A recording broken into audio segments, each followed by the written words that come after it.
Revenons aux 12 points de Kabila. On a cité la réconciliation des Congolais et la recrution de la cohésion nationale. Ça, c'est le dialogue.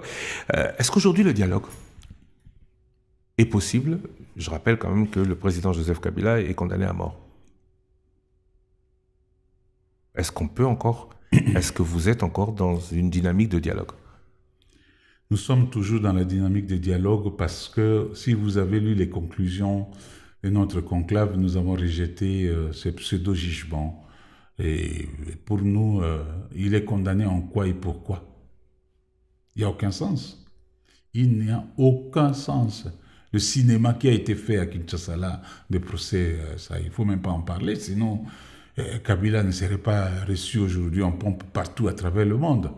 Donc, c'est un cinéma et c'est même la honte pour la République. Donc, il ne faut même pas en parler. Pour nous, c'est le dialogue parce qu'on voit d'abord l'existence du Congo. Le dialogue avec autour de la table Félix Antoine Tshisekedi? Bien sûr que oui, parce que qu'il soit président ou pas, c'est un Congolais. Mais il est président aujourd'hui. J'ai dit qu'il soit président ou pas, c'est un Congolais, il peut participer au dialogue. Et vous participerez à un dialogue avec Félix Tshisekedi comme président de la République? Mais vous savez, on est devant le fait. C'est un fait.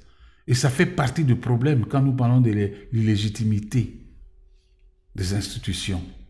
L'illégalité des institutions. Qui est le problème? C'est d'abord Félix Tshisekedi. C'est lui le problème. Et non pas Denis Kadima? Non, c'est Denis Kadima. Excusez-moi de retourner sur ça, parce que là, vous ne m'avez toujours pas démontré... Le vrai problème... Vous n'avez toujours pas démontré que Corneille Nangaa... comment Corneille Nangaa peut être le problème quand il s'agit de vous et pas Denis Kadima quand il s'agit de lui. Non, mais comment on a dit que Corneille Nangaa... Le problème aujourd'hui, c'est celui qui est illégitime, qui est en train de conduire notre pays. Ce n'est pas Denis Kadima.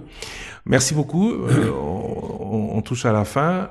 Parmi les 12 points, il y a ordonné le retrait sans délai de toutes les troupes étrangères du territoire national. Ça vient quand? Je reviens sur ma question du début, sur est-ce que ces 12 points sont chronologiques? Quand est-ce qu'on ordonne ce retrait sans délai des troupes étrangères? Une fois qu'on a accompli le reste ou déjà maintenant? Puisque, et tout le monde l'a constaté, dans toutes vos interventions, peu est dit sur la présence des troupes rwandaises en République démocratique du Congo. Par contre, beaucoup est dit sur la présence d'autres troupes et des mercenaires.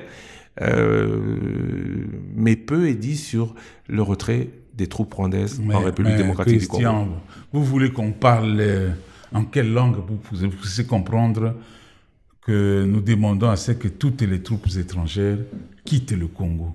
Vous voulez qu'on parle en quelle langue? Et pourquoi devons-nous les citer nommément? Pourquoi on ne citerait pas l'Ouganda? Dites-moi, Christian, vous êtes journaliste.